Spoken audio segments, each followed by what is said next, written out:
there for us. You are before us. You are behind us. The Lord bless you and keep you. Make his face shine upon you and be gracious to you. The Lord turn his face toward you and give you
it, you're working.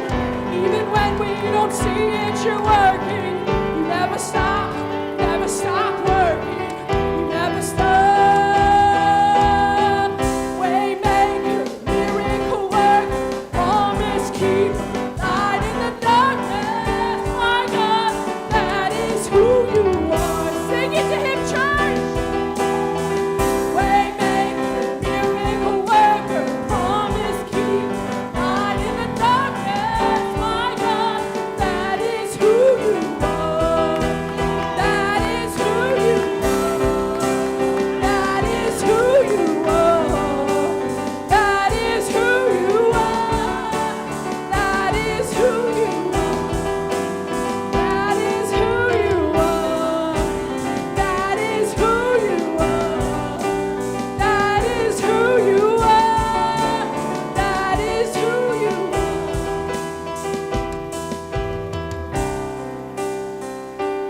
That is who you are, God.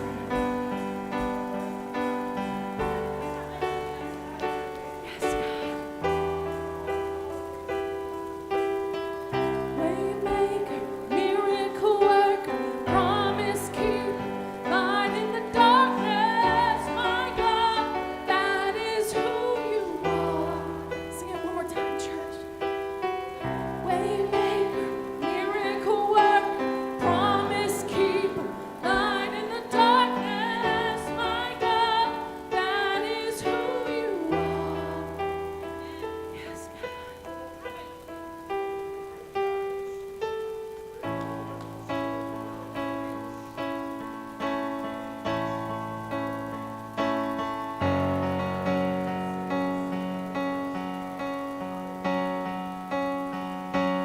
Good in my bones, you're about to move. I feel it in the wind, you're about to ride it. You said that you would pour your spirit out. You said that you would fall on sons and daughters. So like a rain, come drench us in love. Let your glory rush in like a flood. 'Cause we are fixed on this one thing, to know your goodness and see your glory. We're transformed by this one thing,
welcome you into our midst today. Lord, we need you. Do what only you can do among us, Lord. Heal us, forgive us, set us free, bless us. Lord, empower our worship toward you, Lord. Show us your glory, Lord. Show us who you are, Lord. Call us out, Lord, not because of who we are or how great we are, but because of who you are, Lord. Call us out to be your chosen people, Lord. Lord, help us to know today on this Labor Day that we're your people, Lord, and that we don't have to carry the sickness of the world. We don't have to carry the pain of the world. Lord, you've carried that for us, Lord. So set us free today, Lord. Heal our disease, Lord. Those watching online, those in this house, Lord, would you just begin healing and heal our, more than our bodies, heal our spirits and minds, Lord. Demonstrate forgiveness, Lord. Show us who you are, Jesus. Thank you, Jesus. Thank you, Jesus. Hallelujah. Thank you, Jesus. Church, it's Labor Day. A popular meme on Facebook right now is that if you don't work for a living, don't fire up your grill.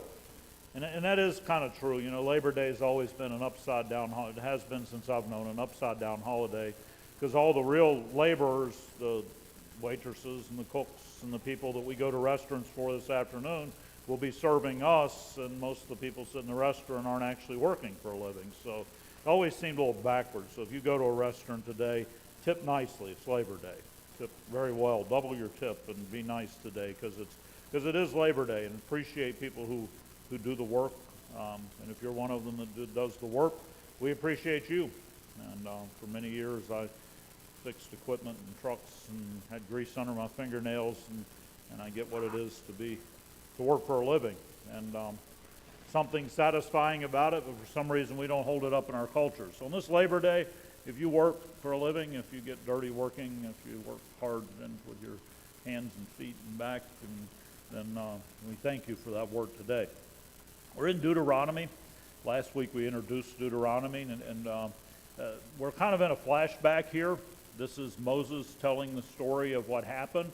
You can find the same story back in Numbers, and somebody asked me earlier, if you have questions about this text, Deuteronomy is immensely complex, so I'm missing more than I get. And if you have questions, please bring them to me. But they said, there's some differences between Numbers and Deuteronomy. Well, there is, because Deuteronomy is Moses telling the story to the people.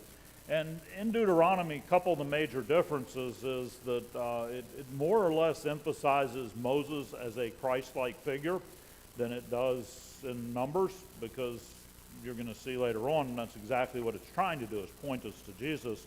Deuteronomy is a message that's pointing us toward Jesus, toward the promise, toward the presence of God. So you will see some differences there, but that's not being disingenuous when we I tell the same stories from different perspectives sometimes and leave out or emphasize certain parts. But we can learn a little something from the leaving out. Now last week we left off with being told they were standing at Horeb or Mount Sinai, where they received the promise and the law of God, and God had told them to turn and start looking toward the future. One of the keys to the text today is that word look, see. You don't see it in the English quite as much as the Hebrew, but overall this is a message about what we're looking at, where we focus, what we choose to see. And he's told them to turn from Horeb. What was Horeb or Sinai? It was lightning and thunder and the power of God and fire on the mountain and God present with them and smoke. And they spent almost a year. They spent 11 months there resting in God's presence. And he tells them to turn now and look to the wilderness, which is a good message for us in this strange coronavirus world. Sometimes it's not about the altar. It's not about the experience here. Sometimes we have to turn and look out the door and start seeing the wilderness, the land that God's called us to. And I think that's a huge message for where this church and all churches sit right now. The church needs to grow out, not in, and it needs to turn from the place where we've encountered God and take that presence and understand an omnipresent God is as much with me out on the street as he is here at this altar. An omnipresent God would be with them in the wilderness toward Kadesh as much as he was at Sinai. So we start in verse 9. Last week he's told them to turn. This week, the first thing he does is remembers that leaders were appointed. If you remember, back in Numbers, it says that Moses' father-in-law brought this up and initiated this. He doesn't mention that because it's not relevant to what he's pointing to. What he's really pointing to in this next couple verses is leaders have a real purpose among the people of God. If we're going to inherit the promise of God, it takes leadership. Okay, let's look at a few points out of the next few verses here. It said, at that time I said to you, I'm not able to bear you by myself. The Lord your God has multiplied you. That's a reference back to Genesis 22. He's multiplied you as many as the stars. He's fulfilled his promise among you. He's done what he was supposed to do. And behold, you are more numerous than the stars of the heaven. May the Lord, the God of your fathers, make you 1,000 times as many as you are. So it's a reference to the future. He's done in the past what he's promised. Now may he multiply that in the future. And that's a great prayer for all of us today. He's done in the past. Let's move forward. I told you Deuteronomy is about looking to the past to see what God did there and realizing God can do it again in the future. So he brings that up. And as many, number 1,000 times as many as you are, and bless you as he has promised you. How can I bear by myself the weight of the burden and your strife? And we'll see what that means in just a second here, okay? Choose from your tribes wise, understanding, and experienced men. Leadership requires three things: wisdom, understanding, and experience. Remember back in Timothy, we looked at the qualifications for elders in Titus. They can't be novices. They need to know what they're doing. They need to understand people. This is because the leaders that are being appointed here are not needed to accomplish the vision. Understand that in the church. Your leadership is not needed for God to do what he's doing here. God could take them into the promised land without a single leader. He doesn't even need Moses. The leaders are there for a different reason. The leaders are there more for a psychological reason than a logistic reason. The leaders are there to keep the people focused on God. The entire purpose of spiritual leadership is not to bring about God's plan, it's to keep people focused on God. Somebody needs to write that down because that's very important in spirit. If you're ever pastoring a church, your purpose is to keep people focused on God, not to figure out how to bring about God's plan in the church. Makes it an easy job in a way. So our job as leaders is, and a little bit further down here, it points out that there's a sphere for each of us. You answered me, the thing that you have spoken is good for us to do. So I took the heads of your tribes, wise and experienced men, and set them as heads over you, commanders of thousands, commanders of hundreds, commanders of fifties, commanders of tens, and officers throughout your tribes. What does that tell us? That tells us there's a place of leadership for every person in the church. Somebody told me years ago we shouldn't use the word leadership because it scares people off. But the bottom line is every single one of you is leading somebody. If you're a 12-year-old, you're leading your 10-year-old brother or sister. If you're whoever you are, people are following you. Now the key to this is to lead in the sphere where you are. Leaders of tens, leaders of hundreds, leaders of thousands. The problem is we get dissatisfied. We're leading 10 and I get jealous of somebody leading 1,000. But people can't lead 1,000 unless people are leading tens. People can't lead hundreds unless they're tens. It's the tens Jesus led how many? 12. So if Jesus led 12 and he lost one of them, tells me that most spheres of leadership, you know, I have friends that pastor churches of 10,000 people. And you know the difference between them and me? I lead 10 people here. They lead 10 people who lead 10 people who lead 10 people who lead 10 people. And the truth is they're leading the same number of people that I am, except for they have multiple layers. What does that tell us? The key to reaching the promise of God is for people to lead where they are and do what they were supposed to do. Mainly it's psychological. It's not about figuring out how to do the promise of God. It's about keeping people focused on God. God will figure out his own plan, and God will bring about his plan. When we lose focus on God, we lose the plan. And the whole next rest of this chapter is about just that theme. We've hit upon the main theme here. The point of the plan is to keep me focused on God. The point is not for God to keep the plan moving. The point is for the plan to keep me focused on God. That's the key piece that we're looking at here at Kadesh as we come to Kadesh. I charged your judges at that time. Here's why we need layers of leadership. Here's why we need leaders of 10. Because at the point where Moses does this, Moses is trying to lead all the people. And however you count it, there were between 150 and half a million, 150,000 and a half million people in this story.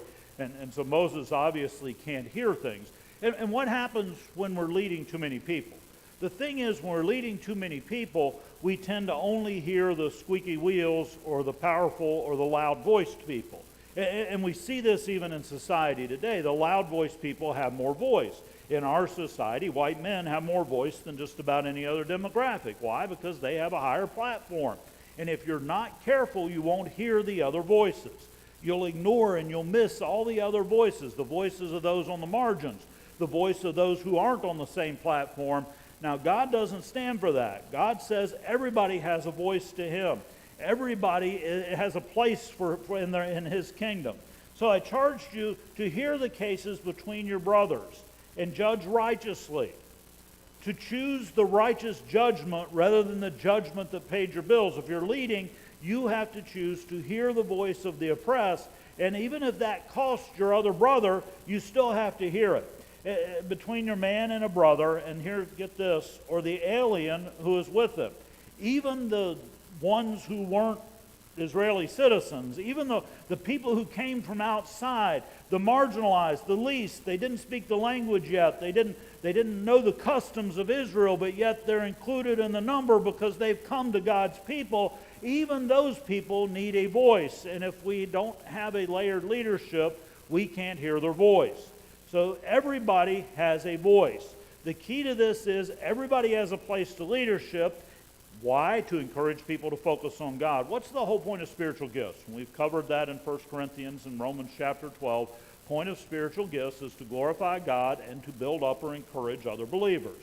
That's all there is in leadership. Leadership is not about glorifying self. It's about pointing to Jesus and letting Him be the hero, and it's about building up other people. 10 people, 12 people, whatever people are around you. Had people say to me, Pastor, I'm called to be a worship leader. I don't see you doing it. Well, you're not letting me on the platform, and I need to see you do it sitting there. You can't lead up here until I see, if you're not leading the people who are 6 inches from you on either side into worship, then you're not doing anything. We lead and we move forward. And the point of that is every person needs to be encouraged to focus on Jesus. Even the stranger, even the alien. They need both a voice and they need the encouragement and nurture of the community. And if we don't have enough leaders, people start falling by the wayside. That's why you have to answer the call and the role as a member of this church. We've shifted gears. I no longer see the purpose of this church as attracting 300 or 400 people to a service anymore. I think we need to prepare while we're here for intense discipleship, and then the church needs to expand in all directions. Church needs to not just be an hour on Sunday morning. It needs to be every day, all the time. And that means we all have to rise to the leadership that God's called us to be. But remember, this is not telling you got to be something you're not. A leader, the weaker you are as a leader, the more you can glorify God. The more struggle you're in, the more you glorify. As a matter of fact, the place the Spirit is revealed in us is in our struggles. Spirit's not revealed contrary to what the name it, claim it, prosperity churches teach today. The Spirit is not revealed in my prosperity. He's revealed in my struggles. It's always been so. The Spirit was revealed in Jesus on the cross, not on the mountaintop, but on a cross. The simple truth is we're to follow Him. So when you're called to leadership, your weakness is actually the reason you may be called. Let's not look at it any other way. You're called to lead. What are you called to do? You're called to encourage the people around you to focus on Jesus. It's not that difficult. You're not called to devise a plan, strategic plan, to figure out how to make it happen. God will do that. He's about to give them a great promise. He doesn't even give them a plan. He just tells them to start moving forward with His presence. That when they lose His presence, they lose the plan. That's the whole point of this chapter. When we lose the presence, we lose the plan. You shall not, in verse 17, be partial in judgment.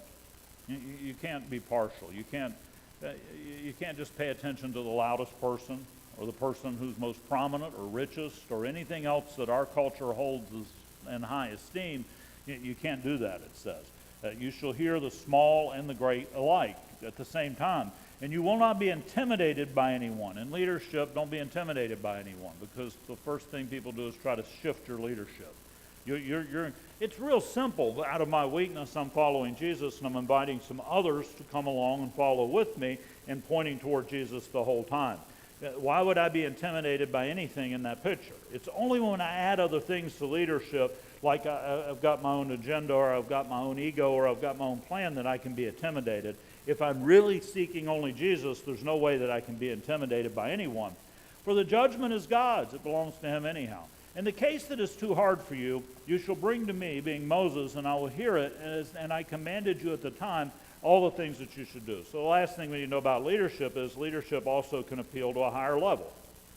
You're not called to lead outside of your level. You can always appeal to a higher level. In this church, you could always appeal to the elder board. You could always appeal and ask my opinion. I can always appeal to my district leadership. We can always appeal to somebody who's been there and done it and has more wisdom than us.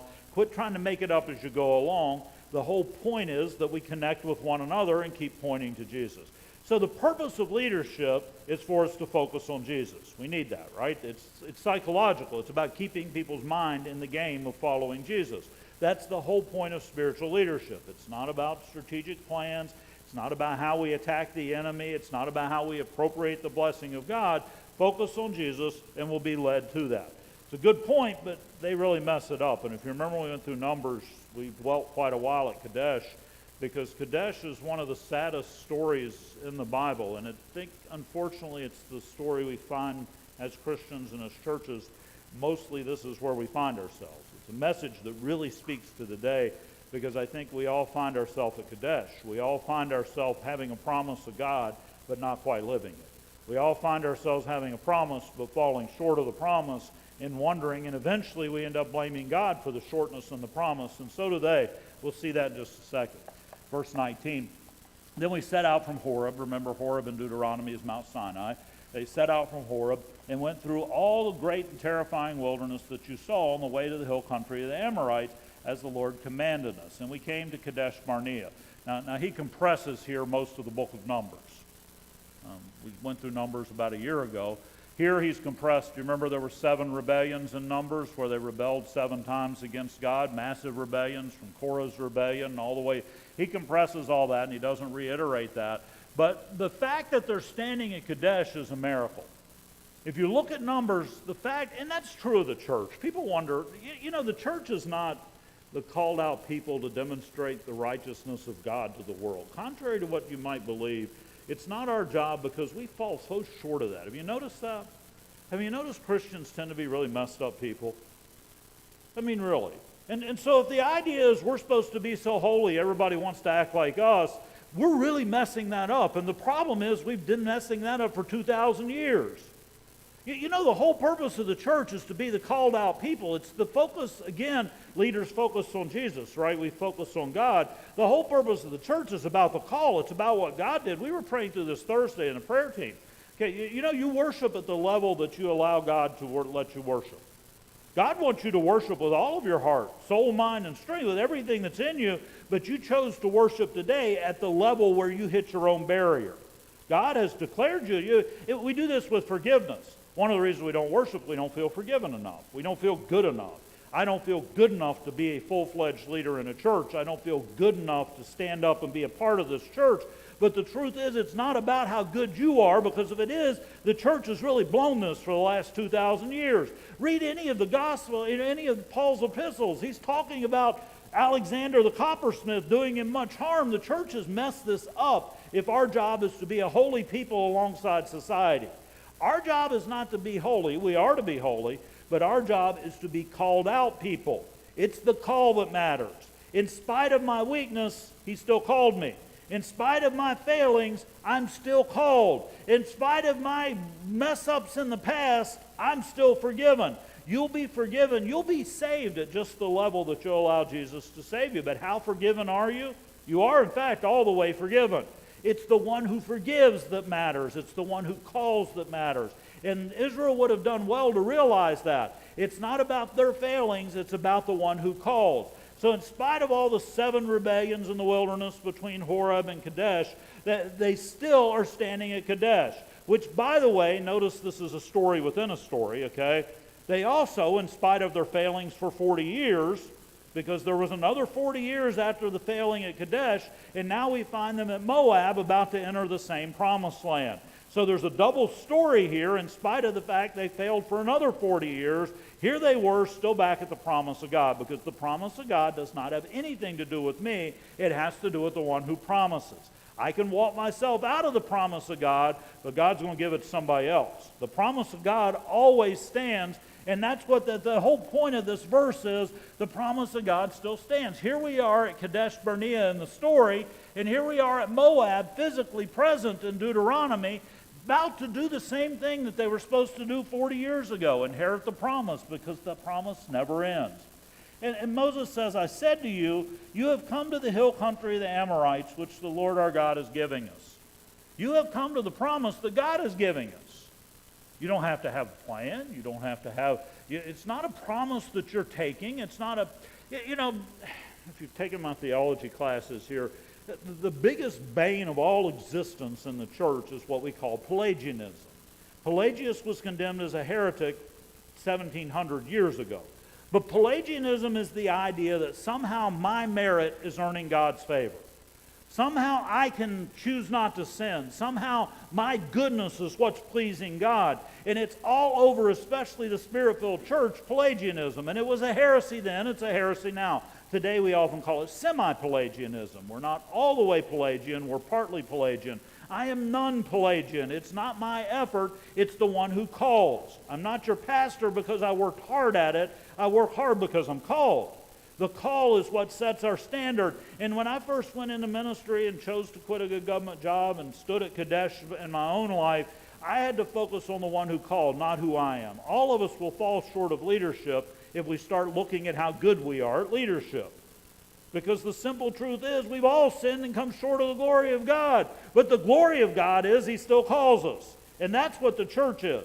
We are not people glorified because we're so great and beautiful and we serve God so well. We are failed, falling apart, misfit people who is God gets glory because people look in our windows and say, look at that bunch of losers. It's amazing God's doing something in their life. Isn't God great?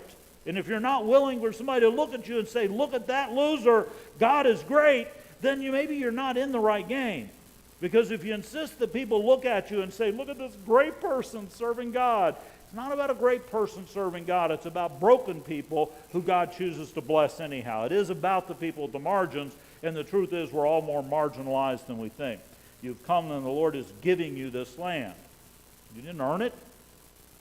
You're not Pelagius. It's not because God has called, because you're a great people. Isn't this, I mean, if you read the Old Testament, isn't this Israel's problem all along? They keep thinking they're special. They keep thinking it's not about God. They keep thinking it's about how wonderful God called them because they were so great, when in reality God called them because they were the least people He could find. Has it ever dawned on you God called you because you're the least person He could find? Has it ever dawned on you I'm your pastor because I'm the most messed up person in the church? And why? Because that way you can sit there. I've said this plenty of times before. I hope one thing you get out of the sermon is if that bozo can speak the Word of God, anybody could. And really, I'm okay with that. Because it's not about me, it's about pointing to Jesus. And if they would have got that, the rest of the story would have went very well. And they would have missed 40 years of messing up. Verse 21, see, that's an important word here. What you choose to look at matters. Am I going to look at myself and my reputation? I'm going to look at God. Am I going to look at the promise of God, or am I going to look at my present situation? Am I going to look, I mean, the promise of God is this church reaches 10,000 people in a 50-mile radius. That's the promise of God.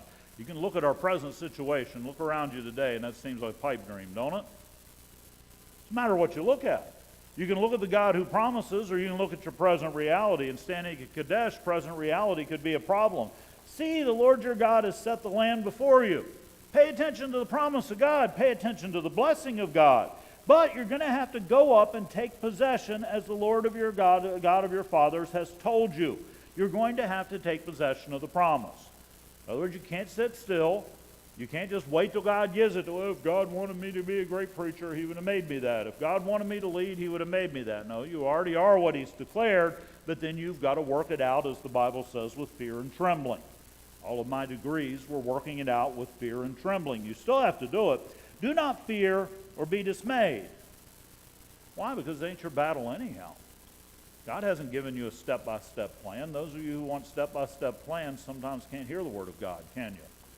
Sometimes God is counterintuitive. Sometimes He's backwards. I was on a board with Community Touch when I was on the chair of their board. We had a guy, a great businessman, good friend of mine, great businessman, one of the most analytical minds, but this guy went completely crazy with us. Because we would draw out what we ought to do and what we ought not do and the pros and cons like any good business would. And we would lay that out and work on that for 2 months. And then in the board meeting, we'd lay all that out. And it was obvious that we should vote no on this. And then somebody would say, yeah, but God promised. And all of a sudden we'd vote it in and do it anyhow. And he said, I don't get that. He said, y'all are completely crazy. Everything in here says not to do it. And then you do it anyhow, and then it happens. He said, I've never seen anything like it. And eventually he did come on and find Jesus. He lives in Manassas, goes to a church there. But he did eventually discover Jesus. Why? Because we led him to it. He was able to see. You can look at what's around you, or you can hear God's voice. And sometimes when God calls you, there's not a plan. I'm not 100% sure if Jesus knew exactly how the empty tomb was going to work. I mean, he knew on the third day he'd be raised, but I don't know if he knew exactly how that was going to work. I don't think he was given a step-by-step matrix for how that was going to happen. I think we just have to move forward. So the idea is, faith is when I move forward from my present comfort to trust God in the future. Here's the absurdity of Kadesh. The only reason they're at Kadesh is because God brought them there.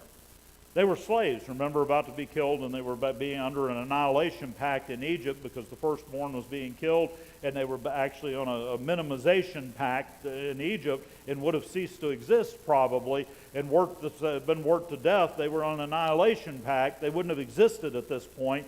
But God called them, set them free, led them, and brought them to Kadesh. Now, Kadesh is essentially an oasis in the middle of the desert. Still there. It's an oasis in the middle of the desert. It ain't a great place, but for some reason they stuck at this not good place. And the absurdity is they were stuck at the place that God brought them to. But so are we all. What do you have that God didn't give you? We get stuck. God blesses me with something, and then I can't move forward in his plan because he blessed me with something. I did that when I quit my job and came here. Okay? I had a great government job, made more money than I still make 20 years later. And by the way, this is my 20th year as pastoring in this building. 20 years ago, Wednesday, it'll be 20 years since I started here. So now I quit my job 3 years later, but I remember saying to God, I have a great job, and I have tons of leave. It was a government job. I have tons of, why would I quit this job? And it's a blessing. And God said, yeah, are you going to let my past blessings stop the future? Am I not allowed to bless you for a few years and then you're able to release that? Or are you going to cling at Kadesh and sit there in Kadesh and refuse to enter the greater blessing? Because sometimes you've got to give up the good to get the better. Sometimes you've got to give up the present place to get to the future place. And that's where they stand, and that's what the fear and dismay is, because we want to cling to what was. 1 John tells us that there is no fear in love. Perfect love casts out fear, and then it tells us we're able to love because he demonstrated love to us first. Before we demonstrated love, we're only able to love because we receive it from God. So really, fear is to dismiss love. Fear is when I'm ignoring the love of God. Because if I believe God's called me to a promise and will lead me gently to the promise out of love, I'll follow him anywhere. So I have to, anytime we have fear in our life, it's when I doubt the love of God in my life. It's when all we need to do is focus on the cross. All we need to do is focus on the love that he gave to us. Love doesn't come from me, it comes from him. But they start losing the love of God here. We'll see that in just a second. Then all of you came near me and said, here's the problem. You just appointed leaders. Did you notice that? Leaders thousands, leaders of hundreds, leaders of tens. Now, why is the whole crowd coming to Moses? This is the problem in our American political system. This is the problem in most churches. We listen to the crowd. We don't listen to the leaders who are helping the crowd move forward. We listen to the crowd. For some reason, it's in our thinking that a crowd of people saying something is always right. Have you finally learned that what we call the bandwagon effect is a logical fallacy? Just because a lot of people say it's true doesn't make it true. Just because a lot of people think we ought to do this don't mean we ought to do that. Even, and I hate to say this, in a democracy, even sometimes the majority is horrendously wrong. Sometimes it's not, and churches are not a democracy. Very often I've seen factions of the church, when there was a lot of us, get upset because the elders made some decision and the majority of the church doesn't agree with them. Well, it's not their job to listen to the majority of the church. It's their job to lead the majority of the church. And therefore, we've got to hear God. And so when they all come near him, this is the problem, is now we're listening to the crowd. And what does the crowd want to do? Well, the crowd doesn't want to just relationally follow God into the promise. They want a plan. They want a map. They want to know how this is going to happen. The crowd begins to doubt, and Moses gives ear to them. Let us send men before us that we may explore the land for us. Let us send men before us. It's one of the most tragic statements in the Bible. If you're reading along, underline that. Let us send men before us. God just said he'd go before them. Now I'm going to send men before me. God said he'll go before me and give me the promise, but now I want men to go before me. Now I want to follow men. I don't want to follow God. I want to follow men. And it's hugely tragic because now let us send men before us that they may explore the land for us and bring us word again. God, that's another tragic statement. God's already given word. You'll take the land. It's already given to you. It's already in your hands, but now they want men to bring them word. They want a plan. Again, by the way which we must go up. God already said which way they must go up. They follow him. He's leading them by a pillar of fire at night and a cloud by day. He's led them for a whole year and some months to Kadesh. And now here we sit. They need somebody else to lead them when it actually comes to the promise. It's a tragic story when you think about it. And the cities into which we shall come. And the things seem good to me, Moses says, and that's the problem. Moses said it seemed like, well, everybody agreed. So I said, what could it hurt? What could it harm? And that's been some of the biggest leadership problems I've ever made, was when I'm thinking, well, everybody wants to do it. What would it really hurt? I've done some dumb stuff in 20 years here because everybody seemed like they wanted to do it, and I didn't think it would hurt anything. And sometimes when I'm sitting at my desk, Jesus says, yeah, but you never asked me. You're following a crowd. You're following what everybody wants to do, not what God's called us to do. The things seem good to me, Moses says, and I took 12 men from you, one man from each tribe. And they turned and went up into the hill country and came to the valley of Eshcol and spied it out. And they took in their hands some of the fruit of the land and brought it down to us. So there was great clusters so big they had to carry them on sticks. Remember back in Numbers, they were huge. And there are still, it's still a vineyard region, and it still has a lot of large grapevines, and a lot of it grows very well. And brought it down to us. So they brought the fruit of the land. They went and they looked at the land and they brought it back and said, look, it is what God said it was going to be. That's the problem with following a promise of God. Nobody really argues that the promise is not good. It's just they start trying to figure out how to get there and start fouling up getting there, because now instead of realizing the promise comes from God, we think we're Pelagianists. We think we have to earn the promise or be good enough to get the promise, and we start fouling it up. And they brought it down to us and brought us word again and said, it is a good land that the Lord is giving us. Well, everything's good to this point. They went, confirmed what God said, which is kind of a problem that I have to confirm what God says. God gives us that, though. I mean, he gave out Gideon and his fleece, and he gave out Thomas and his doubting. Sometimes God will confirm what he says in our life. God gives us that. He knows that we struggle, and he'll give us that. Here's the problem, though. Verse 26, yet you would not go up.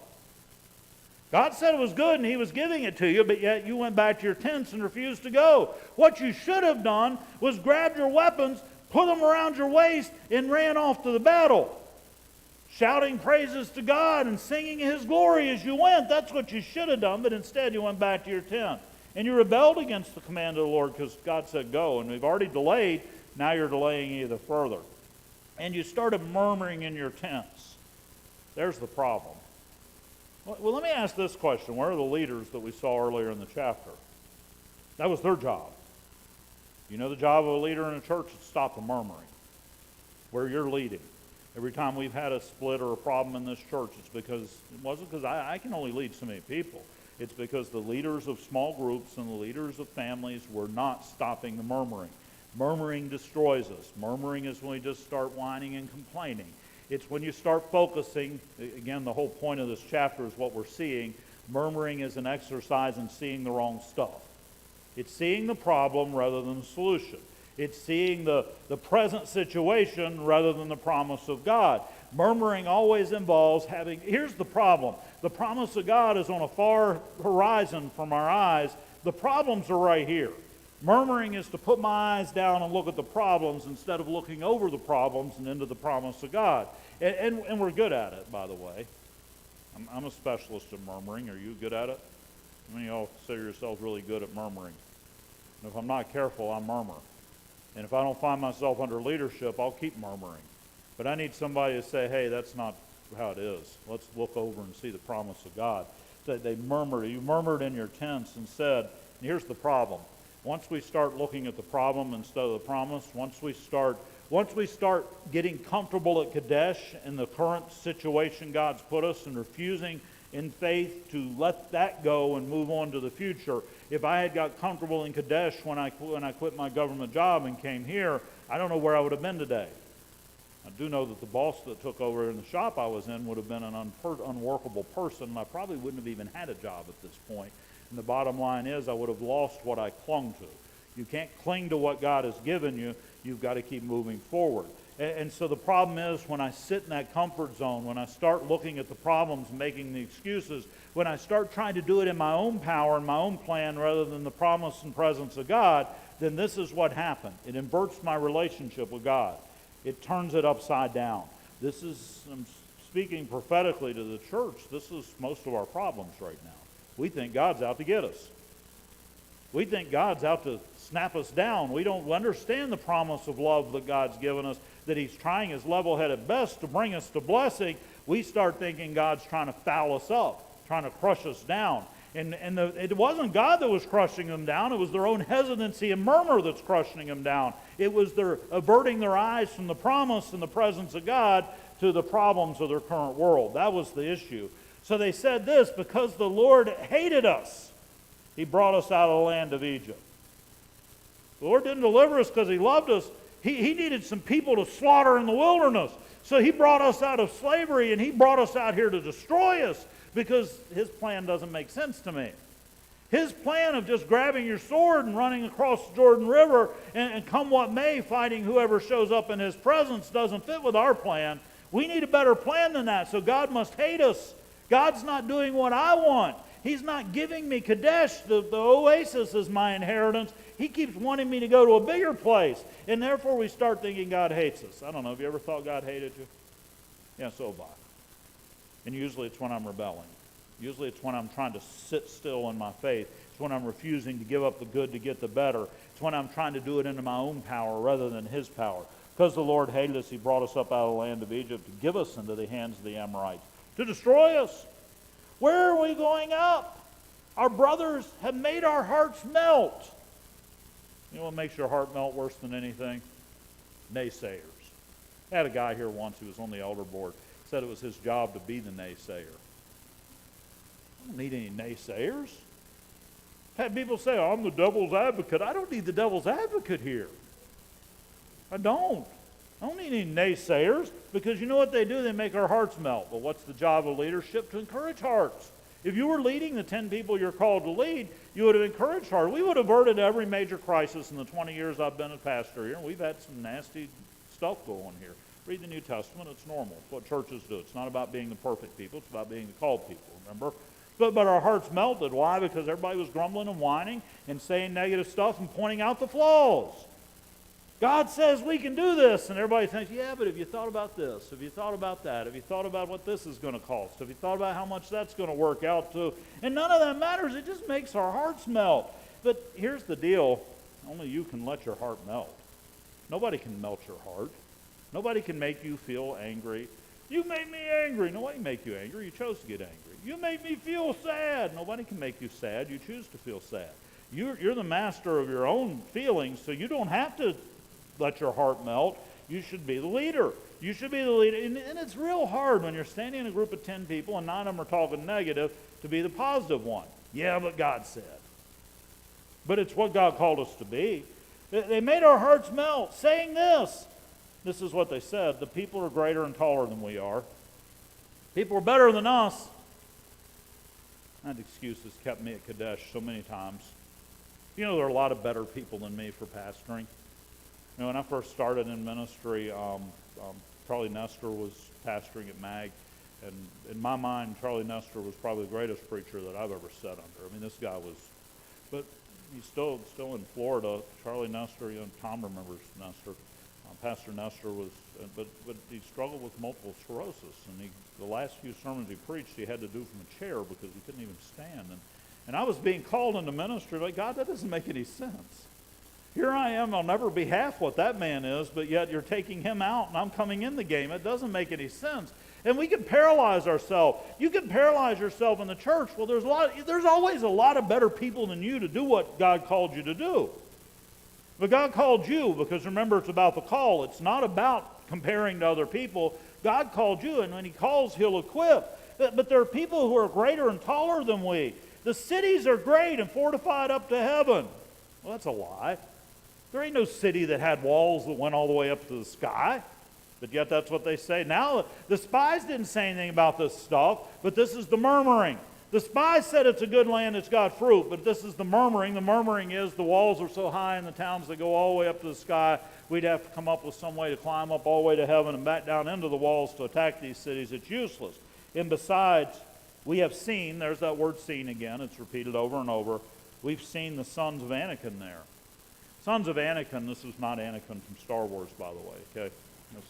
This isn't Anakin probably where they got the name from Star Wars, but the Anakin were giants. They were large people. We learn a few chapters later on, one of them's bed was 15 foot long. One of their kings had a bed 15 foot long because he was that tall. These were tall people, 10-foot people. Not like, but they were big people. And these big people were scary to them. Why are they here? Why is it the sons of Anakin keep popping? You know what they represent? The sons of Anakin represent any problem that you feel like is bigger than you. You'll run into them at any time God promises anything to you. There will always be a problem that's bigger than you. Whatever God promises, if you could do it in your own power, it wouldn't be the promise of God, would it? I mean, the promise of God is not scratch your nose. I mean, you all can do that, right? Except those who wear masks. I mean, we can scratch our nose. That's not a huge promise, okay?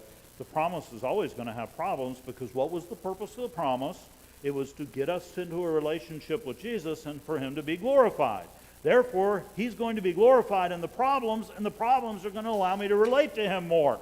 So there will always be an Anakin. There will always be a Goliath in front of us. There will always be a cross between us and a resurrection. There will always be a problem in the church, because it will always be the place where Jesus can be revealed and where His presence can be. That's not an excuse, but now they're going to focus and say, we've seen the giants and now we're scared of the giants. But I said to you, do not be in dread or afraid of them. Quit fearing the problems, because the God who promises is bigger than every problem. You just need a bigger God. You don't need a better plan. You need a bigger God, because God's bigger than any problem. Pastor, you don't know my problem. Come on, God's bigger. Whatever problem you can insert in the blank here, God is bigger. Wouldn't you say agree to that? So do not be in dread or afraid of them. The Lord your God who goes before you will Himself fight for you, just as He did for you in Egypt before your eyes. The Lord is a mighty warrior, and the Lord will fight your battles for you. You don't even have to fight the battle. He will fight the battle for you. He will win the battle for you, because He is a mighty warrior, great and strong. He's powerful, and He will defeat any enemy that comes at you. How do we know He'll do that? Because He's done it in the past. How do I know He'll conquer the enemies of my future? Because He's conquered the enemies of my past. How do I know that I'll reach eternity? Because He's given me eternity in the past. We always know, and that's why Moses is telling this story about what happened in the past, so they can remember how God forgave, and as they move in across the plains of Moab, now they can see that the past repeats. God always repeats. And in the wilderness, where you have seen, because they just came from Horeb up to the wilderness, and remember, they rebelled 7 times. They were like little crybabies. The stories are pathetic all the way through Numbers. They whine and cry and boo and pout and act stupid. They act like a bunch of little babies. And that's the very image Moses gives. In the wilderness, where you have seen how the Lord your God carried you as a man carries his son. If you're reading ESV, I don't like the translation here, because the word used there is literally for nursing a baby. And men don't generally nurse babies. So maybe you're upset with this concept, but God is very feminine in this picture, okay? And maybe you can't handle a feminine God, but simple truth is, the very image here is that God brought you up like a little crybaby through the wilderness and put you at His breast and fed you and carried you, literally did with the manna, just like a mother. It really helps you to think of God as mother. You know, God is mother and father. He's not just masculine, okay? God is neither. He's spirit, so He's not male or female. He's the male and female division in humanity both represent God. Okay, we come together to represent God. So it doesn't hurt us to dwell on God as a mother. God as a father can be, most of us have messed up fathers. We struggle with that, okay? Sometimes it helps us to realize God is mother too. But he says, didn't he carry you at his breast, literally nursing you, you little crybaby, all the way through the wilderness? Didn't he? And all the way you went until you came to this place. And he brought you here at this place where you seem to want to stay forever. Yet in spite of this word, you did not believe the Lord your God. In spite of the fact he's a mighty warrior and a loving mother, gently leading you through the wilderness. He's both. He's everything you need. He's both a mighty, powerful warrior and a gentle mother leading you. He's everything you need. In spite of that, you still don't want to believe that God can carry you out of this place and into the promise. He went before you in the way to seek out a place to pitch your tents, in a fire by night and a cloud by day to show you what way you should go. In other words, you did not remain dependent on God. What kind of baby, if the mother is nursing a baby at her breast, carrying him through dangerous territory, what kind of baby would say, Mom, I don't need you anymore? But that's the image you have here. He says, you crazy people, God brought you out of slavery, gave you everything you have, and now you want to leave the presence of God and sit at Kadesh and soak up whatever the minimal thing God... But we all do this. We all, for some reason, just want to stick where God put us and not risk it to move to where God wants us. We all do this nonsense, don't we? Maybe I'm the only one. Maybe I'm the only one that wants my comfort seems to replace the promise of God. If we're going to reach 10,000 people as a church, we're going to have to, all of us, let God be God and realize that his presence is what's going to do it. You did not remain dependent on God is what he's saying. You didn't. You know, sin in our life is any time that I lose the love of God, anytime I lose the idea that God is trying to bless me. Sin is when I try to appropriate blessing and love apart from God. Think about it. Every sin that you ever committed was when you were trying to appropriate the blessing of God in your own terms, for your own use, for your own ways. You were trying to make it, and therefore it can even be sin if it's a godly mission, but yet we do it our way. Even if it's a good thing, it can be done the wrong way. The ends do not justify the means, no matter what's happening. By the way, I'll repeat that again. The ends do not justify the means. The means are what matters. God could accomplish the ends without you. It's obviously the journey that matters. It's not the means that matters. So the Lord heard your words, and he was angry, and he swore. It's bad when God swears at you. Not one of these men of this evil generation shall see the good land that I swore to give to your fathers. None of them.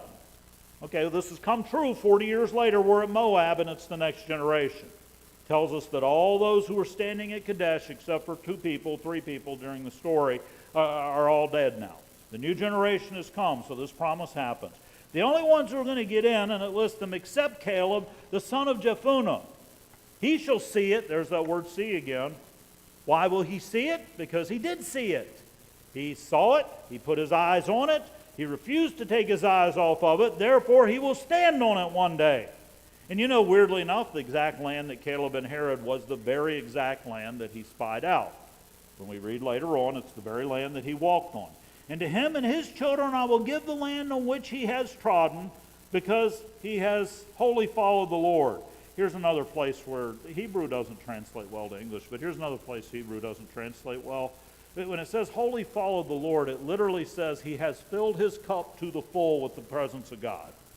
That's what it literally says. The image is a cup filled up. Fill my cup, Lord. He has stayed full of the presence of God. No matter what, he stayed full of the presence of God. He walked. This is a good image for you. You want a goal for the next season? Walk with your cup filled up with the presence of God. Not on Sunday morning. All week. Fill your cup every day. Fill yourself up with the presence of God. He has, and you'll receive the promise.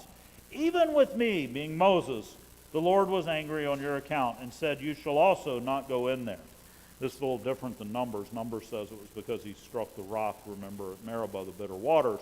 But here, we don't see that part of the story. He says, Moses says he was angry at me. Why was he angry at Moses? Moses here in Deuteronomy becomes a figure that points us to Jesus. Moses is, it'll tell us that Moses is a great prophet, but we're looking for the new Moses, and that's who Jesus was. So Moses in Deuteronomy has a different role.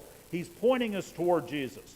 So what does it mean that Moses couldn't go in the promised land? It means that Moses had so identified with the people that he had to suffer the penalty for the people. Anybody get that? It's a picture of Jesus. Jesus had so identified with us that he had to suffer the penalty for our sin. That was called the cross. Jesus so identifies with you. So remember, it's not about how great you are. Jesus has already identified with your weakness. It's where he meets you is in your weakness. It's where he finds you in your weakness. And it's where Moses met the people. And because of that, he had to pay the same price as the people. Jesus has paid the same price for you. Third person who we see that's not being punished here, Joshua the son of Nun, who stands before you. He shall enter. We'll see a whole book about him soon. Encourage him, for he shall cause Israel to inherit it. That's the book of Joshua. And as your little ones, who you said would become a prey, here's one of the excuses we use when we try to stand at Kadesh. I tried this, okay? When I quit my job to come here and pastor this church 20 years ago, when I quit that, the main excuse I had was, what about your kids? Amanda was 5, 6, Josiah was like 3, and they were toddlers. What about their college? What about their future? You're giving up good job. It's one thing if you risk it, but what about your whole family? It's one thing, and you know, now that I'm 20 years into this, I would say I wouldn't trade 1 ounce of everything I did back then. My kids, you both saw them on the worship team. My kids worshiped and loved the Lord. Amanda and Jacob have driven but they're on vacation with their bikes this weekend. They're all the way out in the George Washington Forest staying in a tent this weekend. But you see where they are today? They drove all the way back to lead worship and are going all the way back in a few minutes. And you got to appreciate that heart. You got to love that heart. Where did they get that heart? Well, they got it in watching me walk through the wilderness and finding the promise of God. I gave them up, therefore God brought them forward. But if I had clung to them and tried to take care of them in my own power, I guarantee you one of them would have been high as a kite, probably Josiah, and I would have been all stressed out right now. So I see you out there laughing at me on the patio. But they love the Lord. Why? Your little ones are not an excuse, because here's the deal. You said your little ones would become a prey. And your children who have no knowledge of good and evil, they will go in there. And I will give it, and they will possess it. But that's exactly where we see the story, isn't it?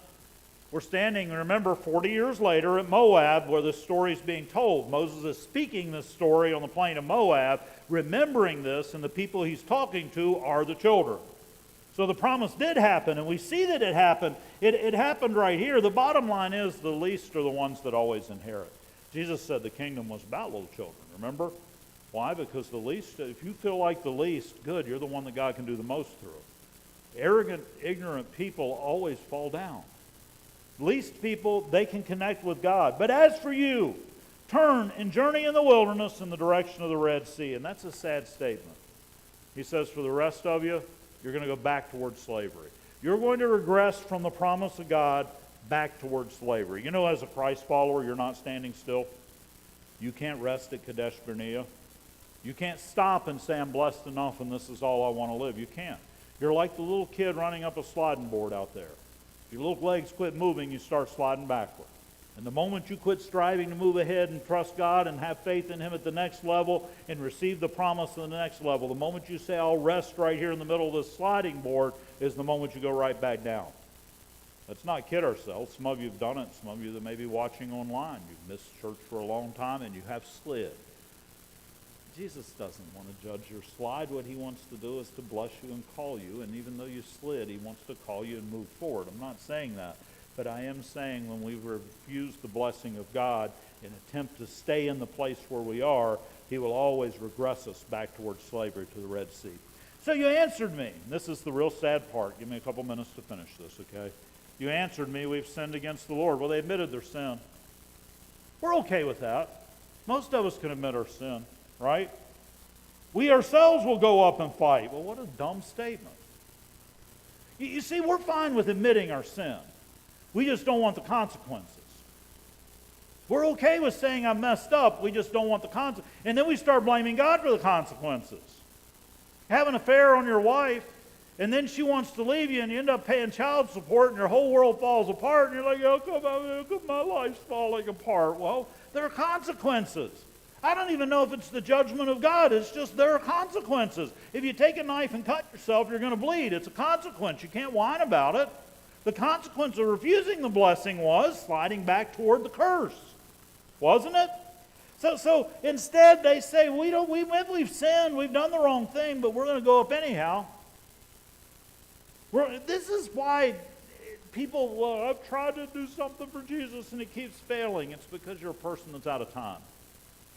I've seen it in people giving a word of prophecy even in a worship service, okay? I've seen people give a wonderful word of prophecy so out of time that it no longer had any effect. And I'll ask them, I'll say, didn't you get that word earlier in the service? Yeah, I got it at the beginning of the service. Well, it would have fit there. It didn't make any sense when you interrupted the sermon with it. Didn't make any sense later on. You're out of time. You stood at Kadesh too long. You refused the promise of God. And therefore, you're trying to do it in your own power to save your own face now. Just as the Lord commanded us. No, this was not just as the Lord commanded them. They've now rejected God and His presence, and now they're going to do it themselves. Do not think the promise of God is about glorifying yourself. It's about glorifying God. Your weakness is what brings the promise into effect. And every one of you fastened on his weapons of war. What an absurd story.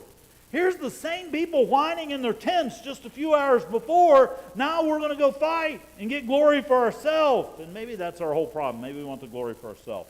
And you thought it was easy to go up to the hill country. You thought the promise would be easy now that you got God out of the way. That's kind of dumb, isn't it? But we do it. You thought the promise would be easy just because you managed to get God out of your hair. You're never going to take the Anakin. You're never going to fight the giant. You're never going to win the battle in your own power. But yet we keep trying to do it. You know why we keep trying to do it? Because we want the glory. We want the credit. We want to build a big church so we can have the credit. We want to do great things for Jesus so everybody will say how great we are. But it's not about that. It's about how weak you are and how much glory He can get. And the Lord said to me, say to them, don't go up and fight, for I'm not with you. Get this, okay, if you get nothing else today, it's about the presence of God. If God wanted to do whatever He's called you to do, He could do it better without you. Couldn't He? There's nothing He's called any of you to do that He couldn't do better without you. So why has He called you to do it? Because He's called you to do it with Him. So it's about the presence. It's about you doing it with Him. It's about Him and you and Him. It's about you doing it together. It's not about the destination. It is and very much about the journey. And it's about going on a journey with God Almighty and letting Him love you and care for you. It's about that. So do not go up and fight because I'm not with you anymore. You can't win the battle if He's not with you anymore. Go back and appropriate the presence of God. It's not by might, it's not by power, it's by my Spirit, says the Lord. Lest you be defeated before your enemies. So I spoke to you, you would not listen, but you rebelled against the command of the Lord, and presumptuously, I love that word, presumptuously, you presumed upon God. You went up into the hill country. You just marched right on. After you said there were Anakin and you were scared of it, now all of a sudden in your own power you're going to take it. It's an absurd story. The Amorites who lived in that hill country came out against you and they chased you as bees do.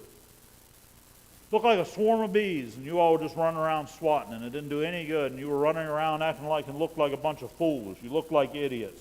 And they beat you down. In Seir as far as Hormah, we don't have any record of actually being a place. The word literally in Hebrew is, the root of the word is defeat and destruction. These bees chased you all the way back to you were as defeated as you were back in slavery. Why? Because you did it without the presence of God. And you returned and you wept before the Lord. But the Lord did not listen to your voice. Why didn't He listen to your voice? Because you wouldn't hear His voice. The Lord's not a one-sided conversation. By the way, that'll ignite your prayer life. Prayer is not about what you say, it's about what you hear. You got to say enough till you can get to the place where you hear God, but when you're done saying, now God can finally speak and He'll tell you something. So the Lord did not listen to your voice or give ear to you. So you remained at Kadesh many days, and the days that you remained there, so you were stuck. And next week we're going to see them getting a little unstuck out of Kadesh. But here's, I know it seems like a sad place to end a sermon, but it's not a sad place. It's a very good place because let's remember what's happening in the book of Deuteronomy. It's 40 years later, And this is a recall of a story that happened 40 years ago to them. This is looking back 40 years. And where do they stand? On the edge of the promise, in the plains of Moab, about ready to do the same thing again. What's encouraging about this story is God will give you another chance. If you've blown it, God gives you another chance. He gives you another future. He gives you another land. He gives it maybe a delay, but He's going to bring you back to the place where you choose to do it with Him next time instead of doing it under your own power. You'll choose to do it, and if you look at the book of Joshua, they did choose to do it with God's presence that time. So what I want to leave you with this. I want to leave you with the challenge to lead where you are.